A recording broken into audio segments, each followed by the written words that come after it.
It is time for serious business, and serious business calls for serious attire. This is the United Hotspot. My name is Webb. Well, you might be wondering, why on earth is Webb putting on a suit? Well, I had a meeting earlier today with Sir Jim Ratcliffe. I'm kidding. He should be the world's busiest man right now, that probably even his wife can't access him. Must be so trapped in what's going on at Manchester United. Now, today, it has been reported that the priorities have changed for Manchester United. If you thought we are going to go for old guys, old footballers to come in and get money and leave after doing absolutely nothing, well, Sir Jim Ratcliffe and INEOS think otherwise. Well, the likes of Gilson Bremer, I think if they ever dreamed of moving from Italy at Juventus to come to Manchester United, the dream might have disappeared in ether, because 27 years of age is way too old for the new dawn at Manchester United, as Sir Jim has made a decree, well, not one, several of them, but concerning players and transfers, no players older than 25 will be signed at Manchester United going forward. Now, that means the priorities in terms of footballers who are going to be signed have changed a little bit. Now, I'm here to talk about those ones that I think still make sense for INEOS, starting off with, of course, Michael Olise wanted, but according to what we gather, they seem to be adjusting what the approach when it comes to the forwards, because they don't think it is a high priority position. The forward departments, yes, are lacking, but first of all, INEOS seem to have swallowed humble pie, and they might be considering giving a second chance to Marcus Rashford and try to rehabilitate him. If that happened, they probably won't be spending 60 million or so pounds on Michael Olise. So the Olise transfer is still depending on what exactly happens. But the priorities have now shifted to players in other departments that I think are glaringly so. After the review, that's continuous. Of course, that still goes on. Players like a right back have become important. It seems INEOS are considering a right back more than they do consider a left back.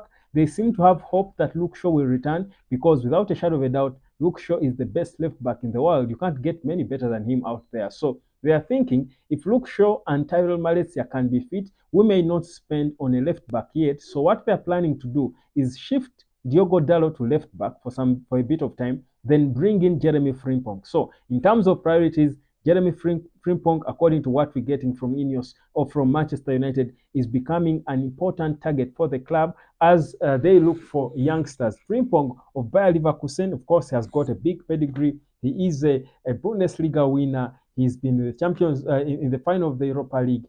He's certainly considered an important player, but he will be coming on to take over the right back position. Dalot goes left. His release clause is about 35 million pounds, which seems to be reasonable money for INEOS to try to find ways of figuring where they can get it. So that's a report that came. The other department that is crucial for INEOS, that obviously there are no debates about whether they will get a player in that department or not, is the central defense following the departure of Rafael Varane. Now, there are two players. I told you Gilson Bremer is off because he's 27, and in the new rule book, no players older than 25 will be signed. So it leaves us with two players. Jared Braithwaite, who is a first priority, but with Lisandro Martinez, who is a naturally footed player, Braithwaite might not be a top priority. So they could go for other options.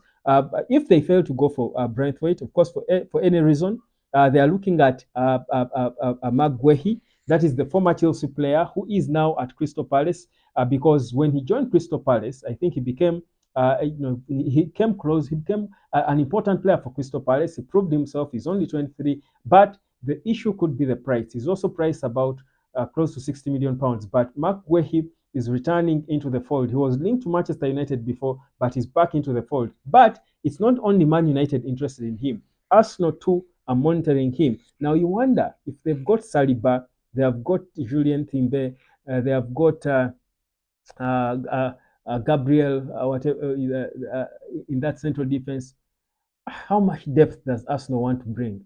How do they need Guehi? Well, they could be going toe to toe with Manchester United for that young centre back. So that's a good debate. But Guehi is a backup option in the event that Manchester United fails on Jared Braithwaite. According to what we are getting, these are the priorities, at least the core priorities among the players who will be included in the lists they will submit to Eric Ten Hag. These are players we know in them, and it is believed that in this review, They asked Erik Ten Hag to mention some idea of names, whereas in their plan, they don't want to give the manager, of course, a big say in it. I mean, in terms of players they sign, the manager will only name positions they want to sign players in, and then they will come out there and give him a list of three to pick one. So these are the names that are still remaining on the list for INEOS. The other player that is obviously going to be important, I think Erik Ten Hag has made it clear already before. It doesn't even need Erik Ten Hag, whether he stays or not.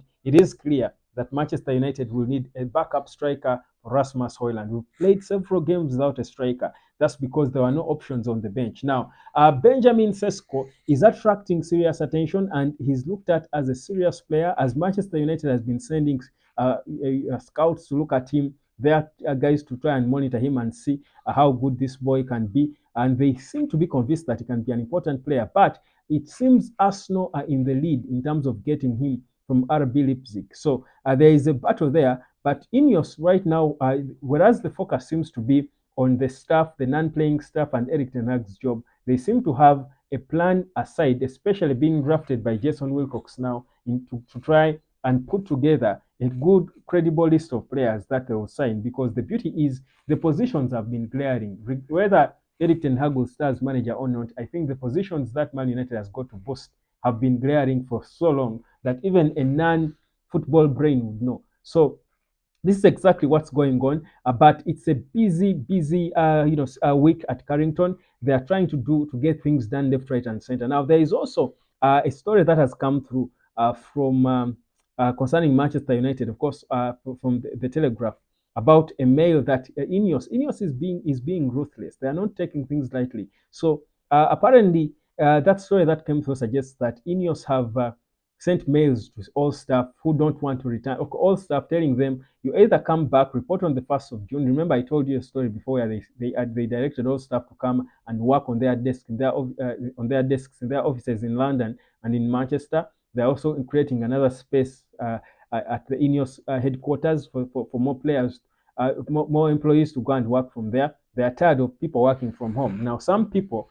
as you would expect, are not happy about this, so they are saying this is a bad dictatorship. So INEOS have said if you don't want to work under the new conditions, you can as well, you have a week to resign. They have a week to resign and get their bonus early.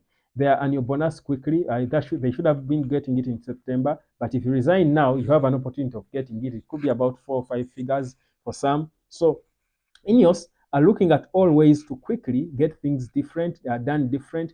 They are trimming the staff, the employees, to a number that will be more reasonable, more manageable, but extremely effective. That's exactly what INEOS are trying to do. It's a busy time at Carrington and at Manchester United. So the Erik Ten Hag situation is still evolving. We do know that yes, the talks are still going on, and I told you today, the update today was about the new the rules that were given to him, the conditions I would call them, that were given to him. If he can abide by them, he could stay. If not, he can bounce. But the other important thing that INEOS are doing are trying to settle the players who they want to go.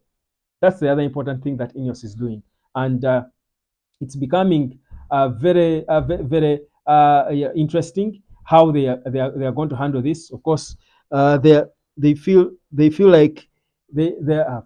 Pardon me, the screen, my background screen is playing games on me, but it doesn't matter. Just focus on what I'm saying. I think it's just the screen anyway. I'll put it back up. But yeah, so INEOS are saying they need to get to sort the player situation because certain players are not exactly happy with the new way things are being done. They're also not happy with the energy that INEOS is coming with. So they have actually now seem to be comfortable with leaving. Players who are still contracted could actually leave before we expect, more easier than we expected them to. And we're talking players like Casemiro, players like Harry Maguire, even Anthony might be looking away from Manchester United because it's coming clear there might not be enough playing time for him. So that should be a blessing in disguise because there are certain players I was worried we would be stuck with because of the contracts they have and the money they're earning. But if they don't think they will be comfortable in the new order, then it's a blessing in disguise, isn't it?